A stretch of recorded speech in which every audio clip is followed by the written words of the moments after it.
يا رسول الله يا نور القلوب ويا شمس الهداية ويا رحمة أهداها الله للعالمين.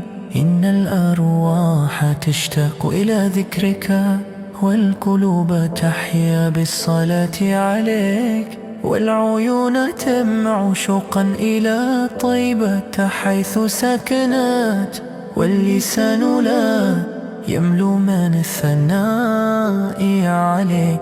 فأنت الحبيب الذي زين الله به الأرض والسماء، وأنت السراج المنير الذي أخرج الناس من ظلمات الجهل إلى نور الإيمان.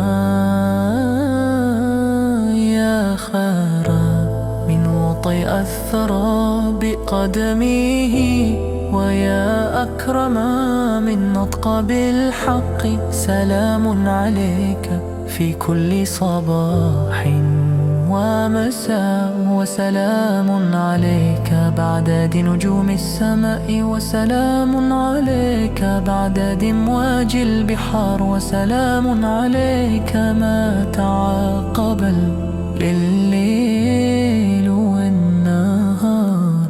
يا رسول الله إن القلوب إذا ضاقت وجدت في الصلاة عليك راحة، وإن الأرواح إذا تعبت عادت إلى سيرتك تستمد منها الصبر والنور. فأنت باب الرحمة ومصباح الهداية، وإمام المتقين وسيد الأولين والآخرين.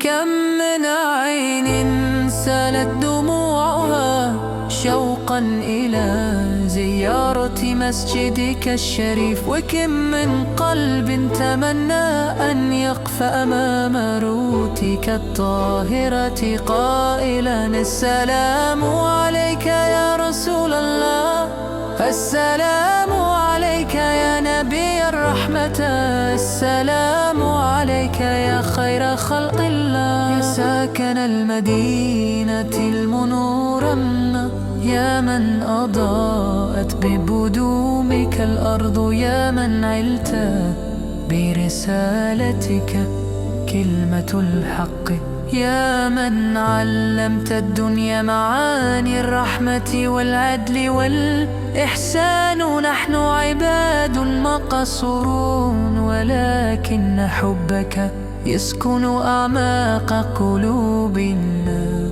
والصلاة عليك لا تفارق ألسنتنا.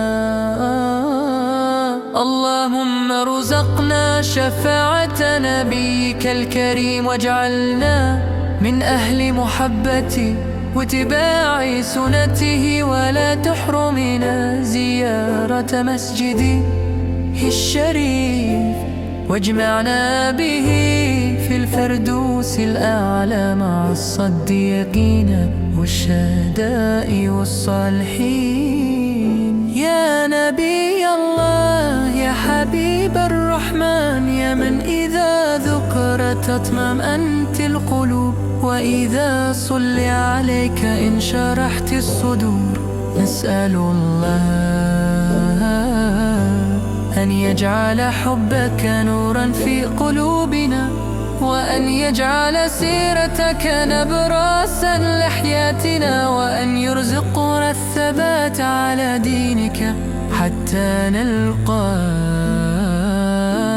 اللهم صل وسلم وبارك على سيدنا محمد، صلاة تملأ السماوات والأرض وتفوق عدد قطرات المطر، وعدد أوراق الشجر، وعدد حبات الرمال. صلاة تبقى ما بك الليل والنهار، وعلى آله الأطهار وصحابته الأخيار، ومن تبعهم بإحسان إلى